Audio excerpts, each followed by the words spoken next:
Hello and welcome to the 2023 Clash Miami Race Recon webinar presented by TriDot. We are so excited to get the race season kicked off. What an exciting opportunity to start off here in sunny Florida with Clash Miami. So go ahead and pour your favorite recovery beverage, grab a pen and paper if you are a note taker, and get excited for a full weekend of race excitement as Clash always does. My name is John Mayfield. I serve as TriDot's Director of Community. I am a full-time triathlon coach. I am a TriDot Master Coach, and I am certified USAT Level 2 as well as Ironman U. I've coached hundreds of athletes from first-timers to professional triathletes and everyone in between. Also joining us this evening, a couple representatives from class, Andre and Philip. Fellas, go ahead and introduce yourselves. Hey, Andre Lepar here. I'm VP of Race Operations with Clash. I've been racing triathlon since 1998, doing at least 20 years since then, with one full Ironman along the way, which was back in 2000. I've been producing triathlons for a number of years. That's what I've done as a career, and really trying to have a go of it with Clash and utilize the cool venues we have at NASCAR speedways to put on some unique events for athletes. Hey guys, I'm Philip Lahaye, EVP of Strategic Initiatives, also heavily involved on the operations side. I believe Andre and I started working together back around 2004. Been in the sport a long time. I've done 18 Ironmans, multiple Konas. Don't race as much anymore. As Andre likes to say, when you start to work in the business of triathlon, you unfortunately start to train and race less. But we're excited about this year's Miami event and looking forward to getting to the presentation with Jeff. Yeah, so just a wealth of knowledge and experience, and it really shows in the quality of production of the races that the Clash puts on. So really excited for everyone to get to experience all of that a couple weeks here coming up in Miami. So as I mentioned, we are in for a full weekend of racing, Friday, Saturday, Sunday, starting with the professional race on Friday. Very exciting format with several of the top professional triathletes in the world. So the women are racing at 8:30 in the morning, followed by the men at 12 noon. So again, very exciting format, very exciting lineup for the professional race on Friday. So be sure to check that out. And then a very busy day on Saturday, starting with the sprint triathlon, starting at 7:30, then the sprint duathlon. From there, we move on to the two separate kids triathlons. So these are split up according to age group. So the younger kids have their own opportunity to race, followed by the older kids. And then something we'll hit on here coming up in a few minutes, something very exciting, is this new Redline relay that is just a super cool thing that you're really going to want to check out. And then something that's also super cool, food trucks and beer garden going to be on site there for the day while the races are going on. So lots of opportunities for refreshments and hydration. And then on to Sunday for the middle distance triathlon. That's going to start at 7:30. And then the food trucks and beer garden will be back for that as well. Something very important to note is that Saturday evening, Sunday morning is that time change. So we're going to be losing an hour between Saturday and Sunday. So especially if you are racing that middle distance triathlon, be cognizant of that, be aware of that, make sure that your clocks and alarms all get moved forward so that you're not setting up for transitions at the time that the race is starting. So make sure to be aware of that and account for it. All right, so as we've said, Miami, March 10th through 12th, coming up here in just a few weeks. I want to point out a couple resources for you. The first is going to be the TriDot podcast. There's currently over 170 episodes with a new episode coming out each Monday. It is the top ranked podcast in the triathlon space and has topics including everything that you need to know: training, taper, nutrition, travel tips, gear selection, injury prevention, race execution. We've had the guys on from Clash before, CEO of Clash, and a lot more. So be sure to check that out. You can listen on Apple, Spotify, and pretty much anywhere you listen to your podcast. We are just a couple weeks from heading into the taper. So the purpose of the taper is to rest and to recover as to maximize your performance on a race day. It speaks to a gradual reduction in training volume. So this is something that oftentimes the athletes will not quite get right. So keep in mind, it is that gradual reduction. So it's not just a steep drop off. We want to continue to have that, especially we want to continue to include intensity in there. So don't neglect intensity throughout your taper. It's sometimes a little bit counterintuitive. A lot of times athletes think that they can just go into a low volume training with low intensity so that they can rest up. But including that intensity in there is going to keep your body in a state that is making adaptations. It's going to keep your hormones primed and all that to where you're going to be set to race on race day.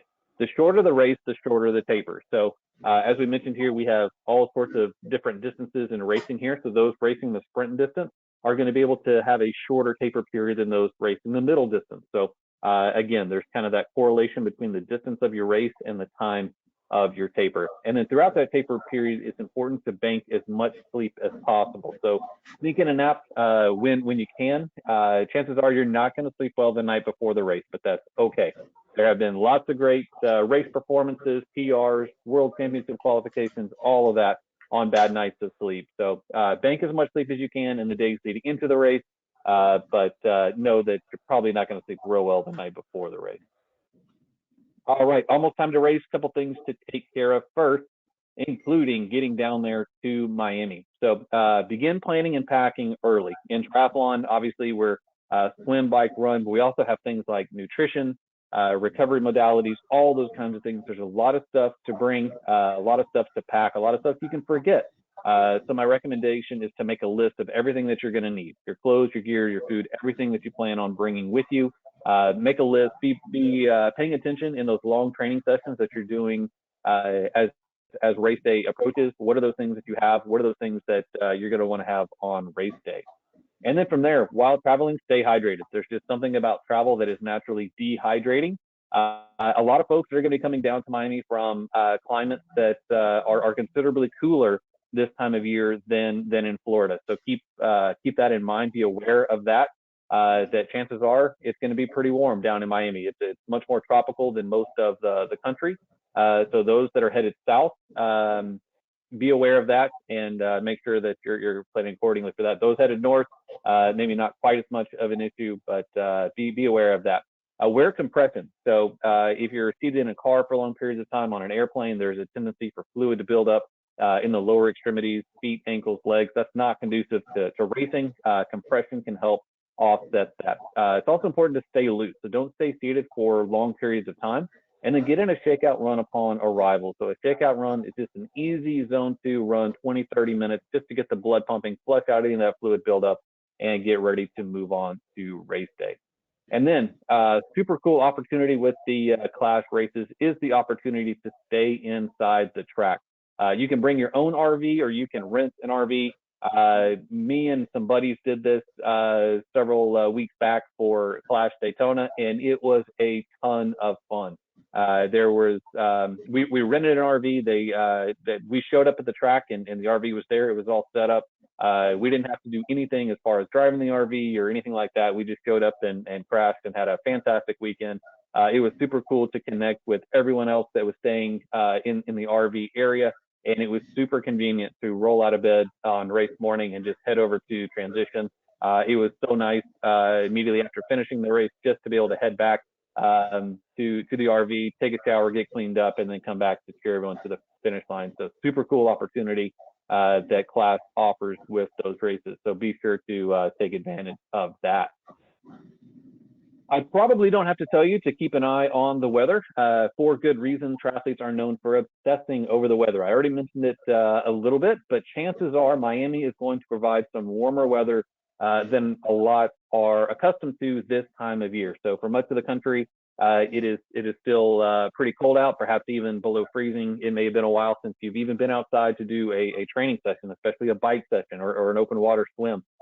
So make sure that you are planning accordingly and adjusting everything, your nutrition, your hydration, your gear, all those things for the forecast. So based on historical averages, we're too far out from race day to actually have a detailed forecast, but based on historical averages, we can expect a high somewhere around 80 degrees overnight lows around 60. So what this means is it's going to be pretty cool as you are there in the morning, setting up transition, getting ready to start the race, but it is going to get pretty warm by afternoon. So just kind of a word of warning as someone who's lived on the coast my entire life, I can tell you that 80 degrees in a tropical coastal environment is actually still pretty warm, especially if the sun is out, the humidity is up.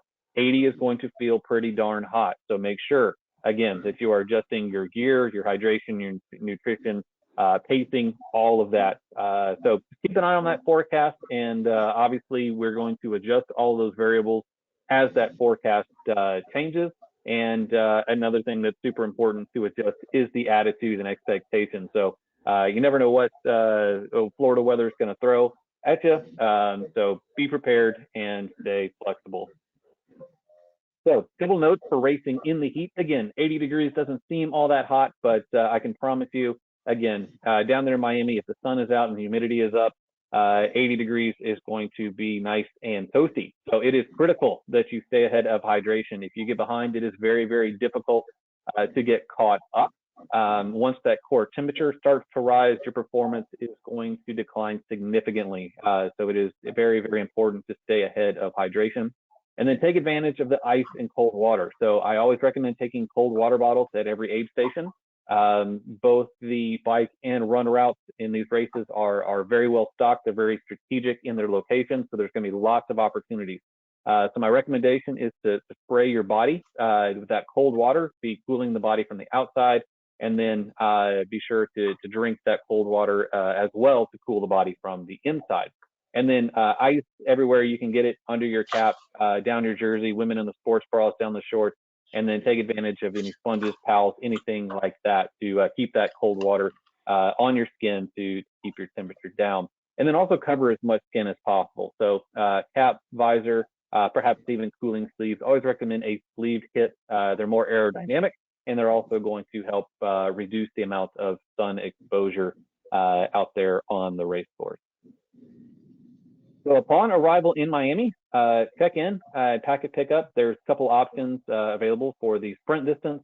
Friday 10 to 4, Saturday 5:30 to 6:30 in the morning. So you actually can go and pick up your packet prior to the race on race morning.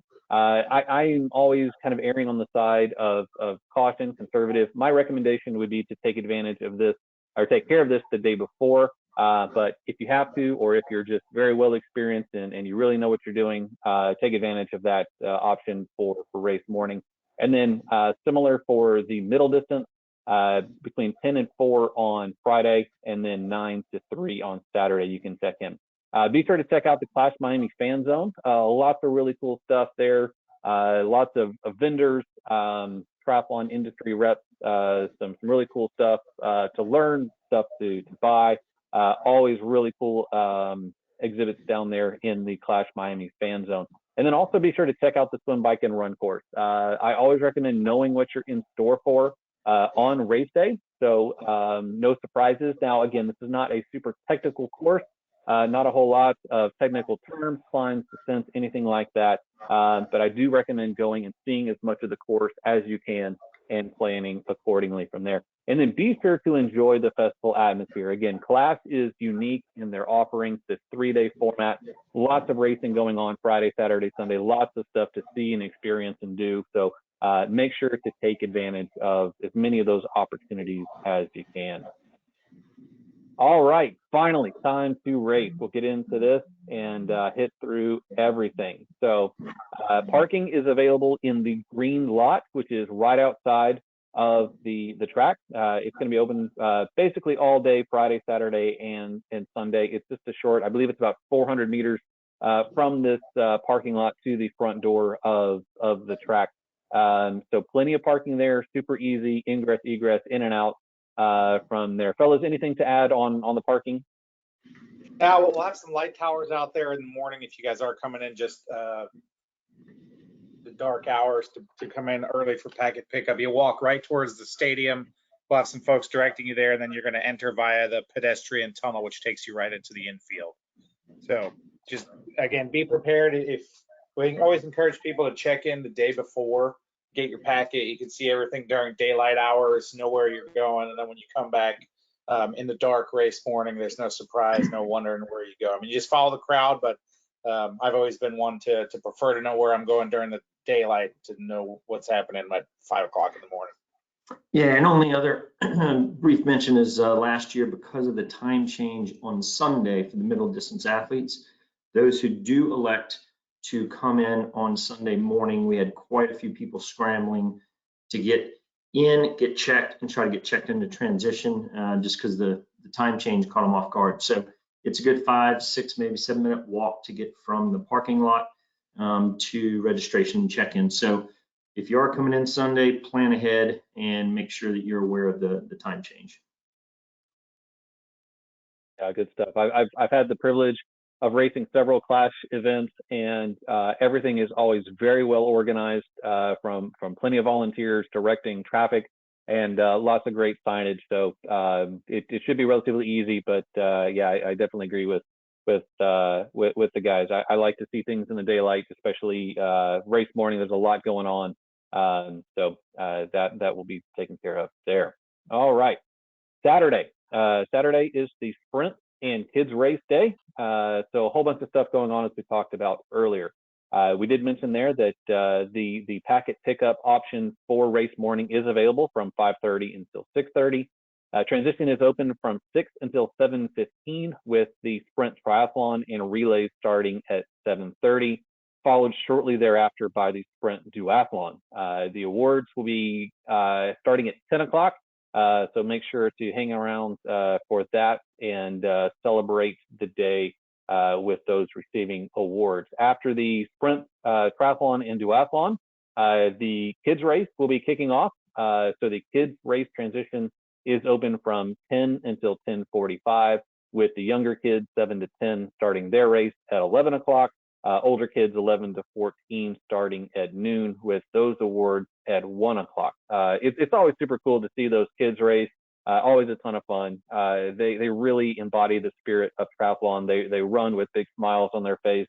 There's elation at the finish line. So it's just a great example for those perhaps racing the following day in that middle distance triathlon to really remember what it's like to race like a kid.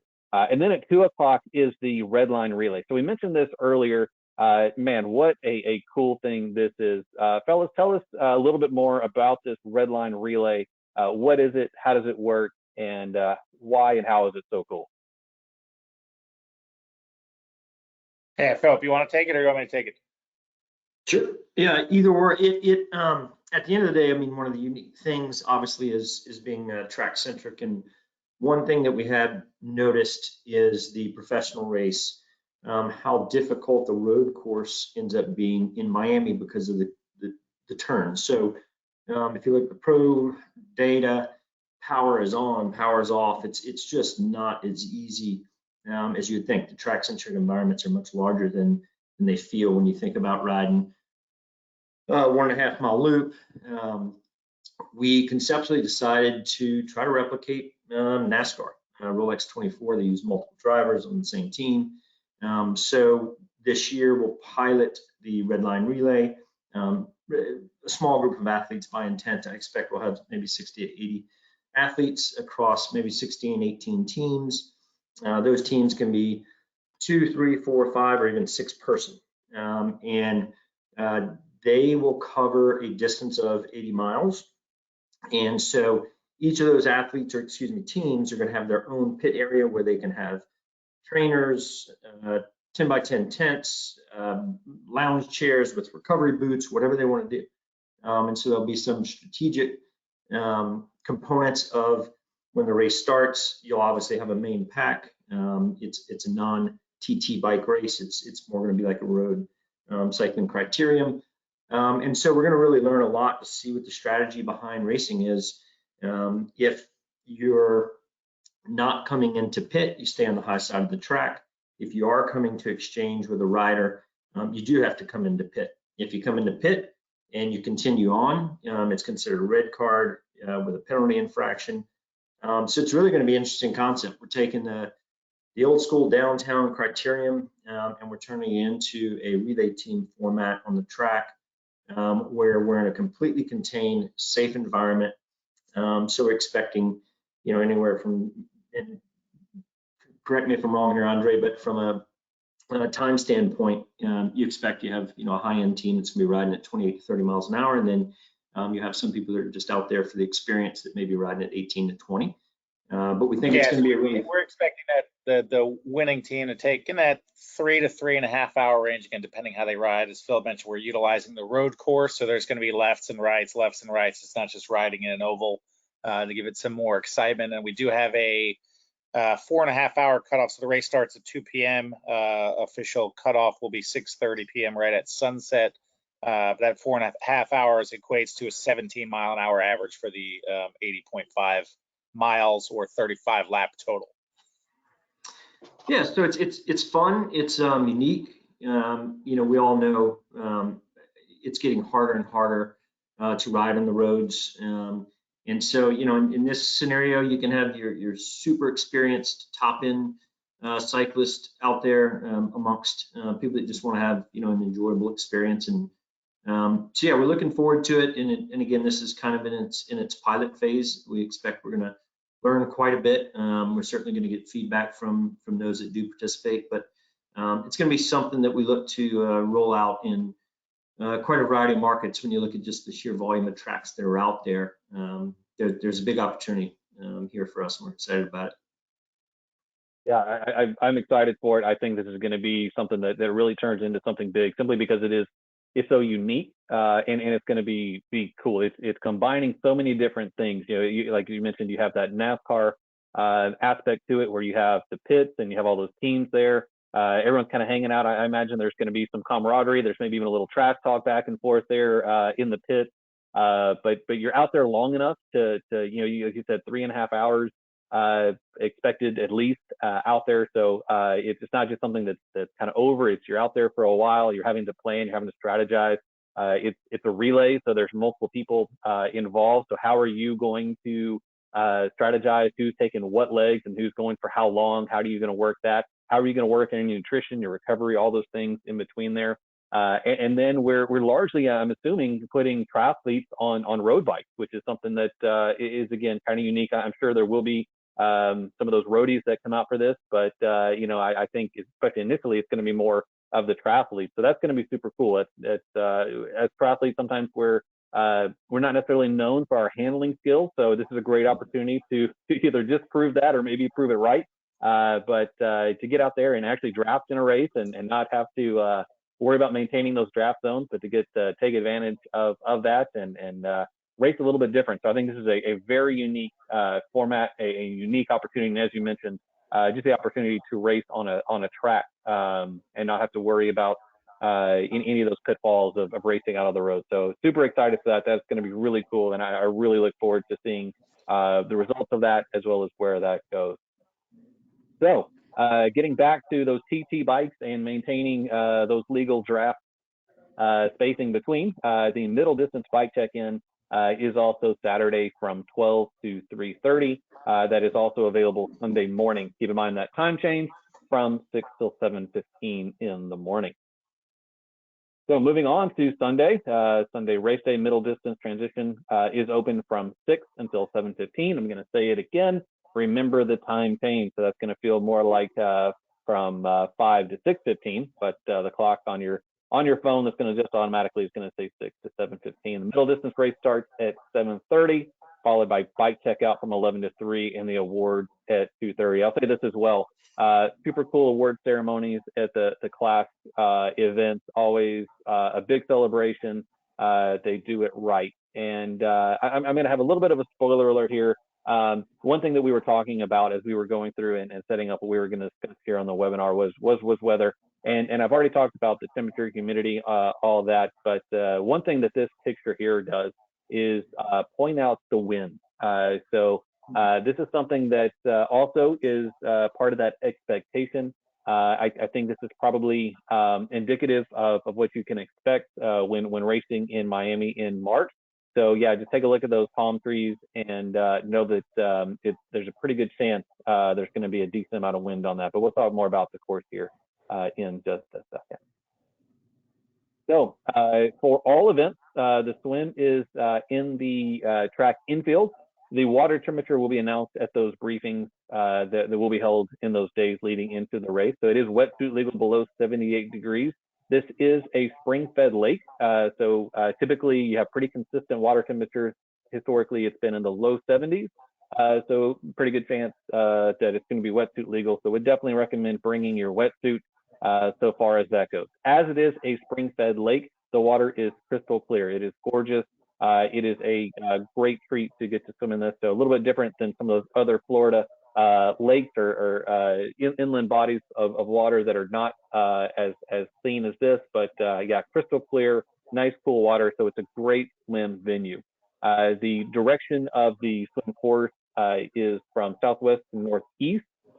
So plan accordingly for that. On that northeastern section, think about swimming into that sunrise with these start times in the 7 o'clock hour. That sun is going to be low in the sky. So make sure you have your goggle selection made accordingly. This is a relatively small body of water, relatively narrow. So it is protected. So we don't have to worry about currents or waves or anything like that. But even again, you can kind of see those palm trees there at the top of the picture here. You can see that wind is blowing. So with that can cause some surface water chop, but you can see even here in this image that water is pretty darn flat until you get into that washing machine where everyone else is. Make sure to side off the buoys or the shoreline. So great opportunities here for a nice straight swim. Not like swimming out in the ocean or in the Gulf where it's much more difficult to maintain those lines. Every time you take a breath, you're going to have an opportunity to ensure that you are swimming nice and straight. Moving on to the bike courses. John, with sighting off the buoys in the shoreline, with it being a small lake, we're essentially swimming the perimeter of the lake. So if you're not good with bilateral breathing, just know you can just keep swimming that 10, 15 yards off the shoreline and just follow that for sighting if you're not comfortable looking back at the buoys or if you got sun in your eyes. Just swim in the perimeter of the lake. Nice, yeah, nice and easy. Going to be a fast swim. All right, as we head on to the bike, the sprint course is a 12.5-mile route. That is true for the triathlon as well as the duathlon. It is a half lap around the track and then exit out onto closed roads. So great opportunity here to race safely on some high quality, smooth, fast roads without having to worry about traffic. The middle distance is 56 miles. Same thing, half lap on the track and then right out towards Key Largo. So this is going to be a very exciting, scenic, beautiful course. Hopefully nice and fast. Hopefully those winds are favorable and can produce some fast bike splits. There are 2 aid stations, but they are actually going to be set up on both sides of the road. So as you pass these on the outbound and inbound side, there'll be opportunities to take refreshments from those. So these are going to be right hand up. So if you were one that raced in Clash Daytona a couple months ago, they were on the left-hand side. That is not going to be the case here in Miami. These are going to be right-hand hand-up, so they're more traditional hand-up. So again, 8 stations on each side of the road. So you'll hit it on the outbound, each of them on the way out, hit them both on the way back in. Guys, anything to add on the bike courses? Yeah, those are roughly starting at about mile 13. The spacing will be roughly 10 to 11 miles each. So you'll have just call it 13, 23, 33, and then I think around 45. So certainly adequate aid. Obviously sport top water, Gatorade Endurance. We'll likely also have gels, bananas. Yep. And all that's in the athlete guide. That's a great resource of information. So be sure to continue to follow up on that. Read that in the days leading into the race. You'll know exactly what to be in store for. Yep, and one unique thing about our course, once we get out from the speedway and make it down towards Card Sound Road, roughly mile 12 or 13, from there back to what's about mile 45, it's just a straight out and back. It's a 2-lane road through the mangroves, up and over the bridge into Key Largo. And we have 100% traffic closure. So real nice 2-lane road, and it's 100% dedicated for bikes heading out and back. So really get to see some nature. Might see some gators along the way, some real nice views of the Keys as you're heading up and over the Card Sound Road Causeway Bridge. But again, real nice that we have that many miles completely closed to traffic. Yeah, that's huge. And from what I hear, gators top out at 16, 17 miles an hour. So as long as we're maintaining that critical speed, that shouldn't be an issue. You should be able to at least outrun the gators on the bike. Isn't that right? Absolutely. If not, you Yeah, probably hop and if you're over. not on the bike, just zigzag. They run in a straight line. Yeah, and the lake is gator free. That's been confirmed, so don't need to worry about any gators in the lake. Correct. All right, hit it out onto the run course. Like everything else in South Florida, it is flat. Not a lot of shade, so there's lots of potential for sun. We've already talked about the impact of that. The sprint race is 2 loops around the track. There is one aid station out there. It is at approximately mile 1 and mile 2, so great opportunities there as you are completing that sprint course. The middle distance is also a 2 loop course. It is all out and back. It starts on the track, exit out onto the road. There are 3 aid stations per lap, similar to the bike. As an out and back, you'll pass it on the way out and on the way back. So you'll have 6 aid stations per loop, 12 total. So approximately every mile, you're going to have an opportunity to pass an aid station. Fellas, anything to add on the run course? Yeah, from Miami, obviously it's more of a tropical environment, so we don't get huge temperature fluctuations. We are planning to set up a misting tent somewhere along the run, and do plan to have sunscreen. But anyone that is sun sensitive, just make sure you have the appropriate clothing, sunscreen, wherever you may need, just because the track surface, especially for the 70.3 distance event, the track surface creates a bit of a warm environment. You get a lot of reflective heat off that track surface. So you want to think about it like you're racing in July or August elsewhere in the country. Now, that said, on occasion we can have pretty favorable weather down there, and it can be in the 70s, but 2 or 3, especially if you're going to be out there for quite some time, just make sure you're prepared for the heat. As Jeff said earlier, ice, we'll have ample ice on the course. Make sure you're taking care of yourself, drinking cool fluids, ice, down in your race kit. You should be in pretty good shape. Yep. And one thing to be cognizant of, that sunscreen, maybe it's been a couple of weeks, couple of months since you've been out in the sun, so maybe you don't have that nice summer tan.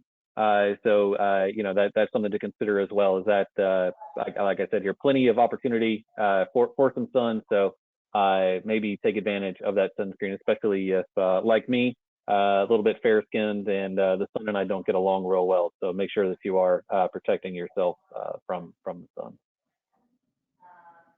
All right, so we're going to take a look at the courses, and as the local experts, I'm going to let you guys talk a little bit about it here. So here we have the sprint course, swim, bike, and run. What do we need to know specifically about the sprint courses?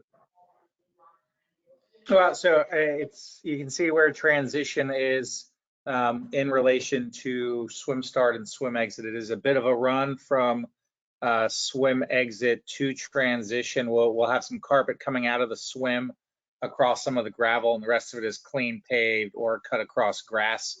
So just be prepared that you have a bit of a run barefoot, and that I think for some athletes, if they're not used to it, they try to sprint and they just spike their heart rate before jumping on the bike, and that's a pretty tough way to start a bike ride when you're near your red line and maxing out. So keep that in mind.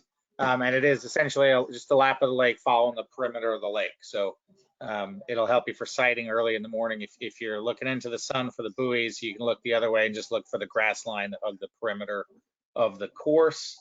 On the sprint bike course, so we do a quick zigzag of the road course before heading out of the tunnel on the south side of the speedway. And then we have a series of 3 out and backs that you guys will be riding. So that's 3 times you're going to have to slow down drastically. We'll have signage out there, but those are hard U-turns. So 2-lane roads. So just be prepared, slow down.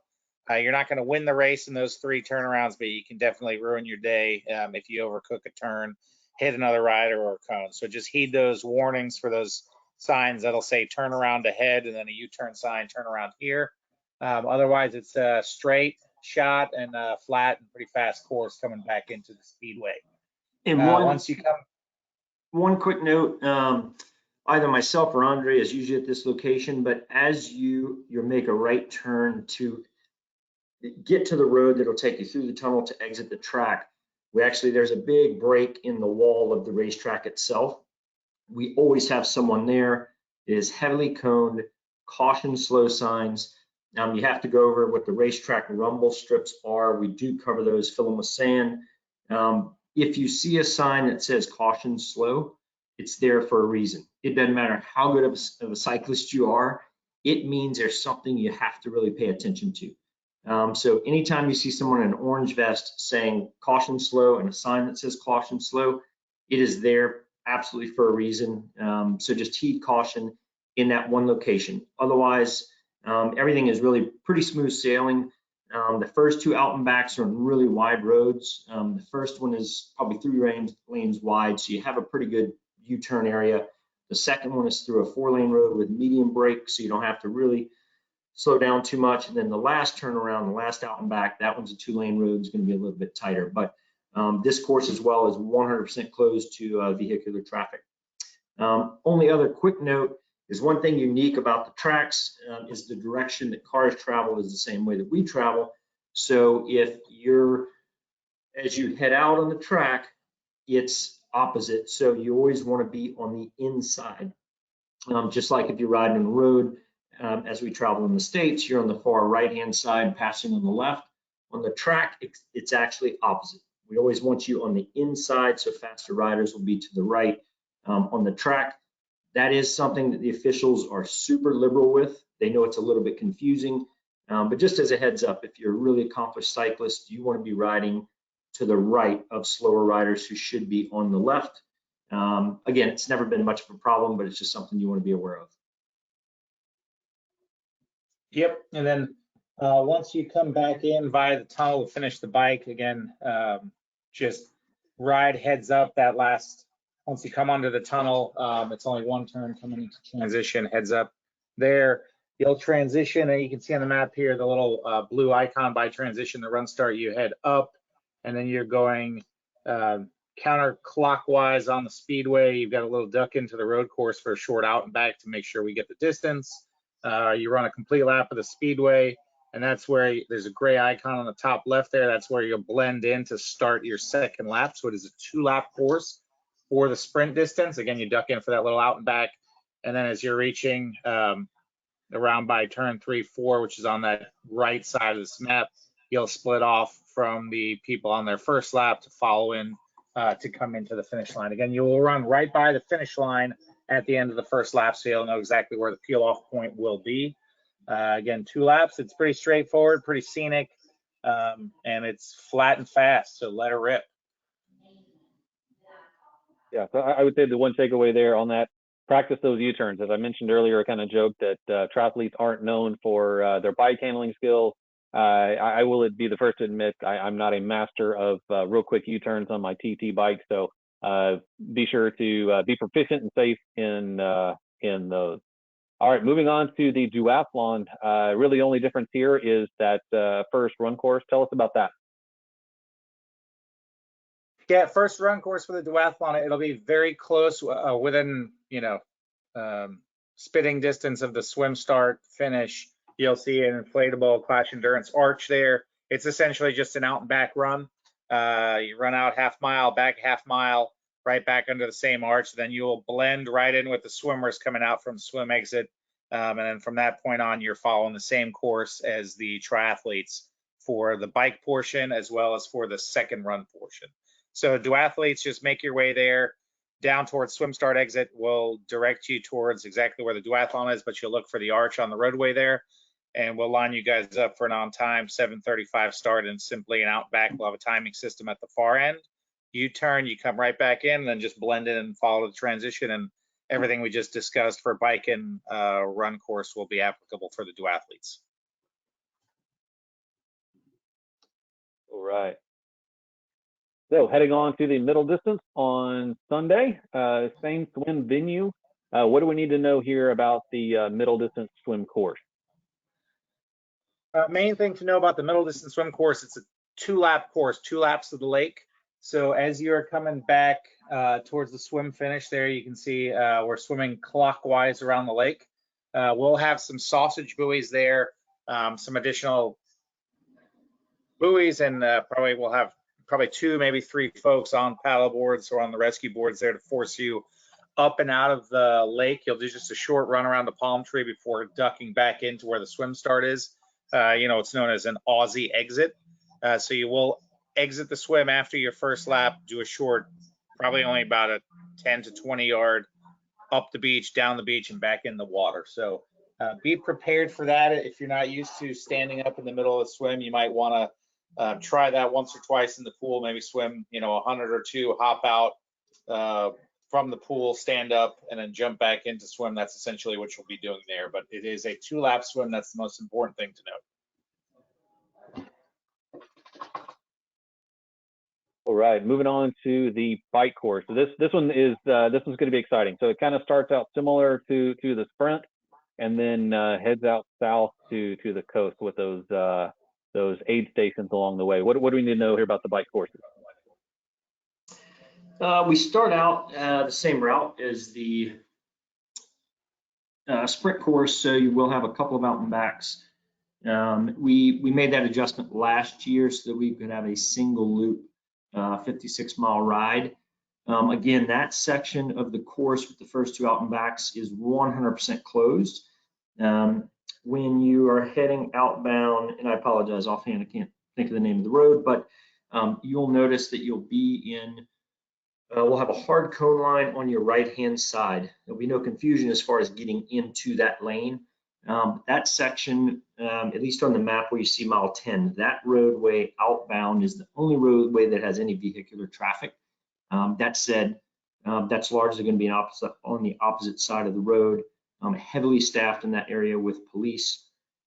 Same thing, you'll make that left turn on US 1. You have a 1-mile section of road where, again, we're going counterflow against traffic in a protected cone lane. And then at around 12 miles, 13 miles, you'll make the left turn onto Card Sound Road. Hit Card Sound Road, it is one of only 2 roads that go to the Keys. So we have this one completely shut down, you know, outbound all the way to our far turnaround, which is really the entrance into Key Largo, which is just shy of 27, 28 miles. Depending on which direction the wind is blowing, that entire section of roadway, which is the vast majority of the course, almost has a bit of a tunnel effect because of the mangroves. So if there is a headwind going out, you'll have a pretty substantial tailwind coming back. And you also go over the Card Sound Road Bridge, which is really cool. Obviously, there are 0 cars, only a couple of bikes on that bridge. You get a really good view of the Keys. As we mentioned before, 8 stations roughly every 10, 11 miles, starting at about mile 13. While we do have course cutoffs in place for making that far turnaround, we thus far have been ahead of those scheduled course cutoffs.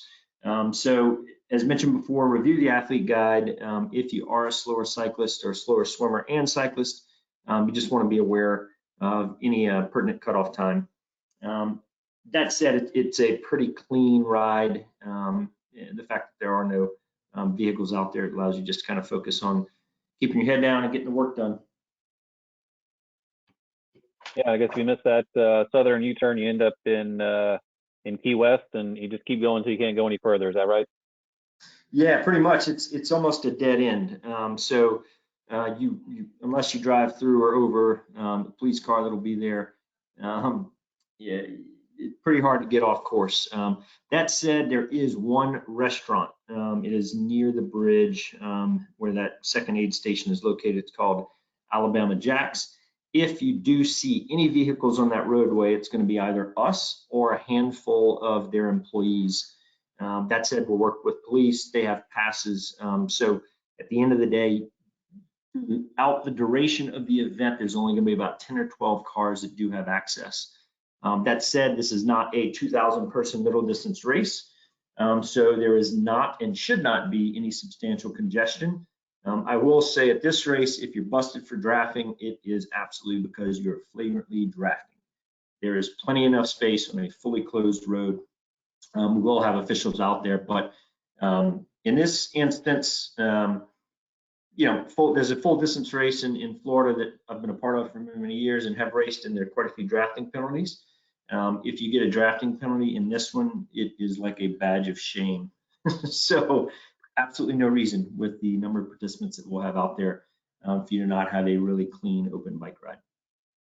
Yeah, that's great. And I can speak to as a cyclist, it's so nice when you do have that open space and you're not having to spend as much time worrying about establishing those zones and passing in time when you can just ride and race your race. That's really great. So I know that's much appreciated. All right, on to the run course. What do we need to know about the run course?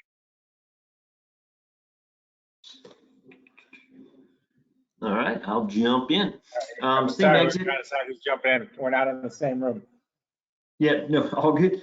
And Andre and I just kind of bounce back and forth. We both are heavily involved with the operations, so I don't think there's much that he has in his head that I don't, or vice versa. But same, obviously, transition as a sprint, same start as well. You'll see that we utilize a good portion of the road course as we exit the track. We will have, it'll essentially be, you'll be running with bikes coming towards you as you exit the track. We have a complete roadway as we go through the tunnel. And then a good portion is still on the interior of track property. You'll see as you pass right around the mile 4, excuse me, that is mile, sorry, I'm trying to look at the map. You follow us essentially interior track property until we do make the exit. Again, this is all 100% completely closed to traffic.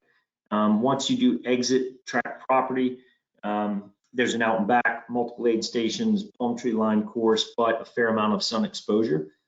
There is very little to no shade on this run course. So as I mentioned before, very, very important to keep, if it's a hot day, sunscreen, hat, visor, use ice as best as you can and cool fluids, but it'll be a 2-loop 13.1 mile course. Each loop is identical. Ample aid stations will have 12 aid stations, so you won't ever go more than about a mile without aid. Numerous course vehicles, for the most part, those will be gators, not pickup trucks like we use on the bike course. Other than that, it should, the normal aid station supplies with, water, Gatorade, gel, bananas. A couple aid stations will probably have a little bit of cola. But other than that, the biggest thing, it's flat, it's relatively fast. The heat is probably the biggest thing to contend with. And just for clarity, because this is South Florida, when you say gators, you're meaning the ATV gators, not the reptiles that like to eat humans, correct? 100% correct. And the Gatorade is normal Gatorade that is there for the athletes, not the local reptile residents. Correct. Gatorade endurance.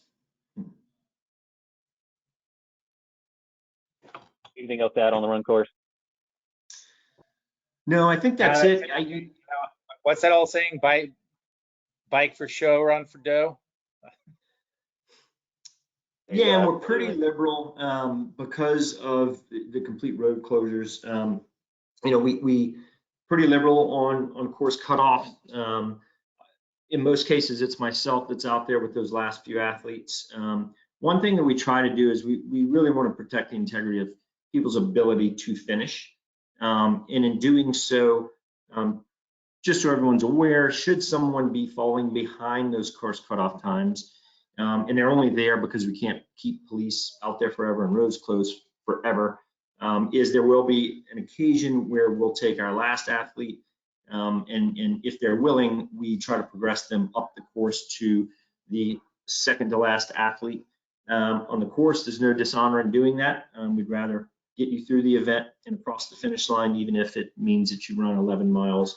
But again, we're a little bit more liberal on cutoffs than other races of this distance. But if we do ask you to move up, it's simply us trying to do what we need to do to maintain our course closures and work with police to get roads open, while also protecting your ability to cross the finish line. All right. Yeah, that's great, and I know that's appreciated with those athletes. So speaking of, when we head to that finish line, make sure to enjoy it. I will say that my experiences with the clash races, fantastic environment, lots of energy, lots of fanfare. Literally, you got the red carpet rolled out for you. So enjoy the finish. One thing I'm always impressed with is it is very, very common to see the class CEO there at the finish line giving high fives and handing out medals.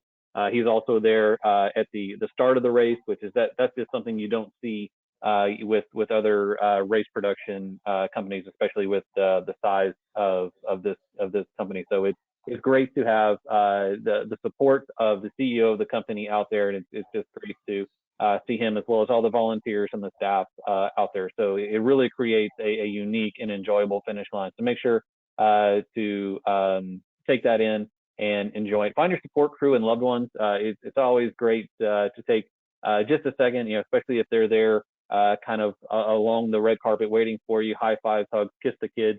If you take 3 seconds to add that to your time, I think it'll be well worth it. So always advocate for that, and begin to refuel your body and begin active recovery afterwards. So regardless of which distance you're racing, chances are your body's been good to you. It's time to be good to your body. So be sure to refuel and begin that active recovery, because the season is very, very young. For the vast majority, this is going to be the first races of the season.